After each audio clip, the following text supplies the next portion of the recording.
It is Exdeath at the end of World 2 in run number 3 of the Final Fantasy V Forge Up Fiesta 2019. Now that we get all the numbers out of the way, let's talk about Exdeath.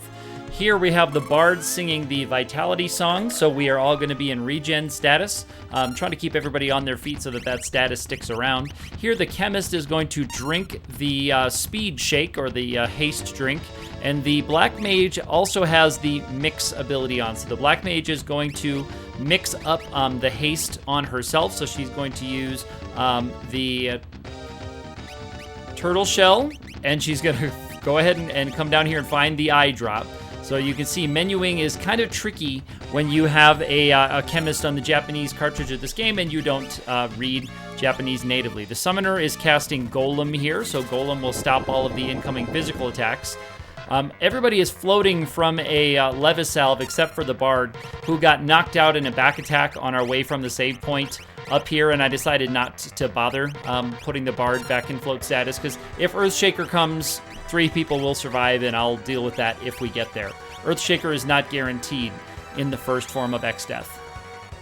So right now we've got everybody hasted up with the haste mix.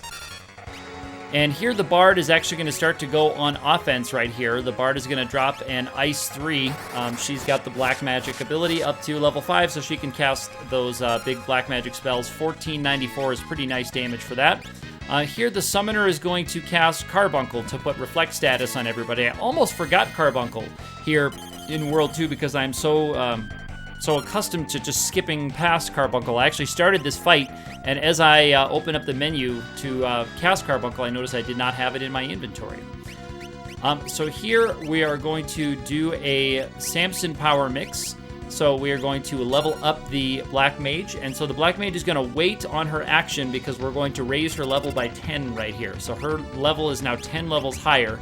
I'm checking to make sure she has the Fire Rod, and then we're going to cast Fire 3. That was Golem blocking that physical attack from Exdeath, and I'm really happy that Exdeath is not using his more nasty attacks here. He has some pretty bad AoE kinds of things. He's got Earthshaker in there. He has Zombie Breath. He hasn't used the row switcher. I can't remember what that one is called that switches you from back to front row.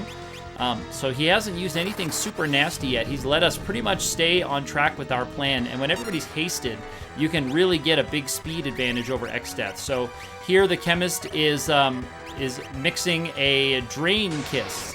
So I just want to see how much damage it does, so about 1,500. The chemist, maybe a slight mismenu here,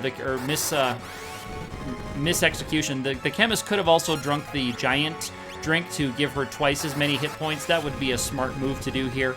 I wouldn't bother doing that with all of my characters just because it's not really necessary, and I don't want to burn up a bunch of Dragon Fangs in doing that.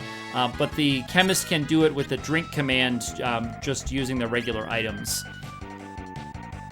So here the chemist is going to apply the Samson power, that's the 10 level buff, onto my summoner now. So this will just help boost their damage when they go on the offensive. And we can already see with Exdeath attacking twice there, he is in his second form. So he tried to do 2 big physical attacks in a row. They were actually both dodged, not by Golem, but by a couple different things.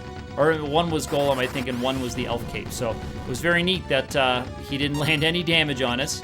I see that now that we've turned red again from blue, that means that the reflect status has worn off. So the red is haste and the blue is reflect status. So just in time, reflect status runs out and we're able to reapply it with Carbuncle. It's nice that the game provides you with a visual marker to show you when you're on reflect. It sadly does not do that for Golem. There's no way to really tell if Golem is still in place other than just waiting for a physical attack to land on your characters. You can't reset Golem until he's all the way gone. So there is Golem, so I know that Golem is still on us. Here comes an Ice 3 that is reflected off of one of our characters. So that was Exdeath trying to cast Ice 3 on us, and it got bounced. There's a Fire 3, and here we're going to have the chemist use the Drain Kiss just to put a little bit of extra damage. Not really required there because I could have just waited until the next caster could have done about that same with the Fire 3, but that is the end of the fight, and that is the end of World 2. So you can see the power of the chemist really made its way to the fore here in this fight.